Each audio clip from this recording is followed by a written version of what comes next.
El carácter de los hombres en los postreros días.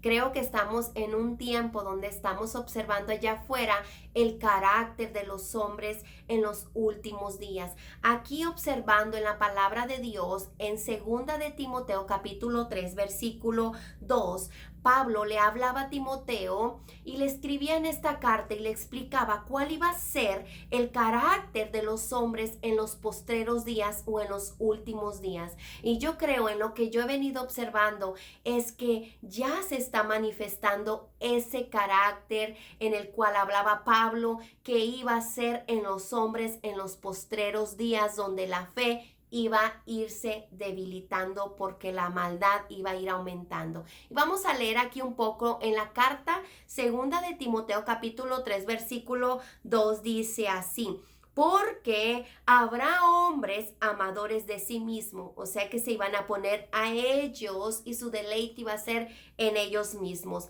Serán ávaros, vanagloriosos, o sea que hablan nada más de ellos mismos, soberbios, blasfemos, o sea, ofenden a Dios, desobedientes a los padres, ingratos, impíos, sin afecto natural, implacables, calumniadores, intemperantes, o sea, de temperamentos fuertes, crueles, aborrecedores de lo bueno, traidores, impetuosos, infatuos, amadores más de los deleites que de Dios mismo.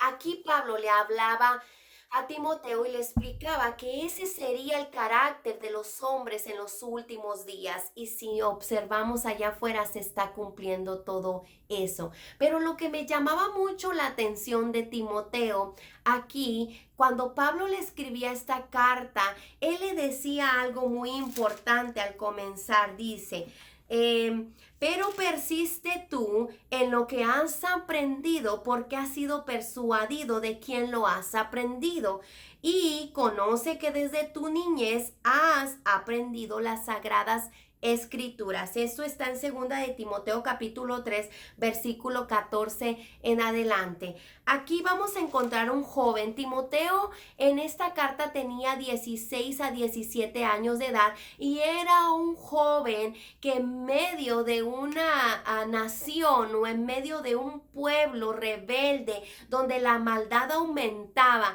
donde se adoraba más a la diosa Diana, y eso quiere decir que había una alta inmoralidad sexual y perversidad, no tanto diferente como en estos días. Pero me llama la atención porque Timoteo resistía e insistía en la fe auténtica que él tenía, la cual le había sido heredada. Es muy importante cómo nos aconseja la palabra de Dios, que tenemos que vivir, que tenemos que aconsejar a nuestros hijos en los últimos días para que ellos puedan no ser parte de esa perversidad o de esa maldad que iba a estar aumentando en los días postreros.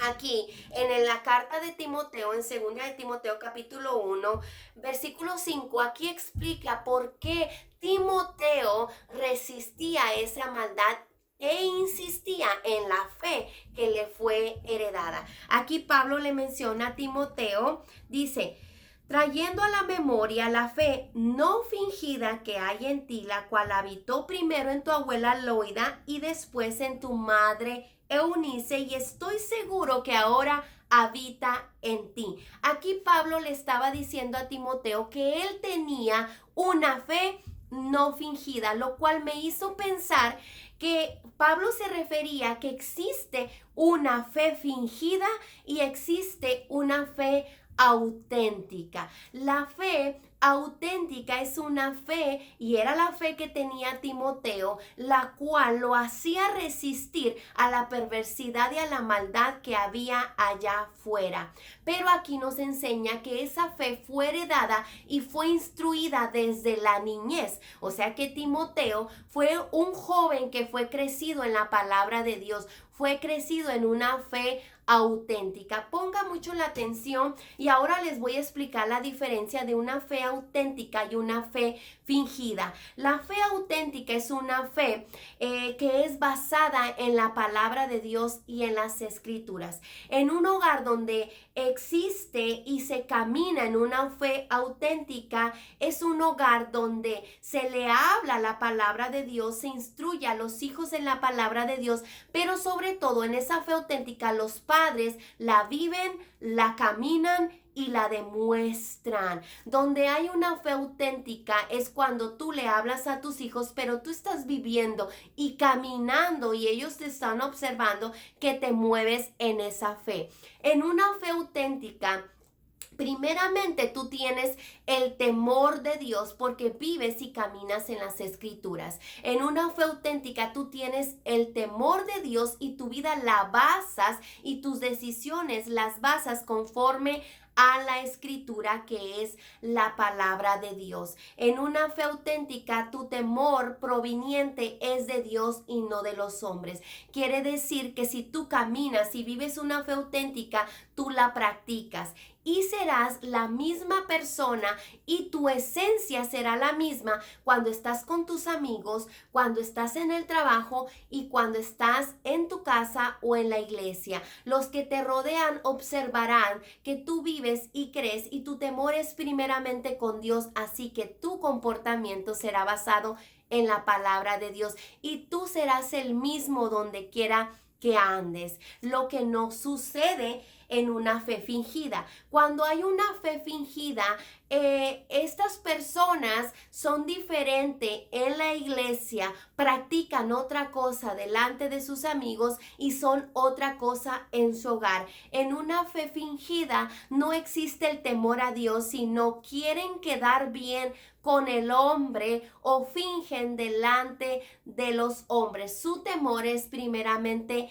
delante de los hombres antes que de Dios. Y es tremendo porque donde existe una fe fingida, no habrá resultados ni habrá frutos, porque los que te rodean no querrán practicar tu fe porque se darán cuenta que ni vives y ni caminas lo que hablas. Y eso es tremendo porque sería un caminar en vano en la palabra de Dios. Ahora, donde hay una fe fingida, hay duda al momento de aplicar la palabra de Dios. Tú crees más en historietas, crees más en lo que te dicen las personas y aplicas más lo que acostumbran a hacer las personas allá afuera antes de aplicar la palabra de Dios. En el siguiente video voy a explicar la diferencia de lo que es formar una herencia y un legado en tu familia, para que en tu familia exista una fe auténtica, una fe genuina, una fe basada en la palabra de Dios. Yo te voy a dar pasos para que tú puedas formar un legado de fe, el cual tus hijos quieran practicar, quieran caminar y quieran vivir esa fe junto contigo. No te pierdas el siguiente video porque es muy importante poder transmitirte cómo empezar a formar un legado de fe auténtica en tu vida y en tu familia y cómo desechar esa fe fingida para que nuestros hijos en los postreros días que va a aumentar más la maldad puedan resistir a lo que vienen y puedan conservar su esencia o sus enseñanzas que tú les has dado. Dios te bendiga, te mando muchos saludos donde quiera que estés y este es Berenice Rojas, tu pastora de acá desde Modesto, Iglesia Esencia de Dios.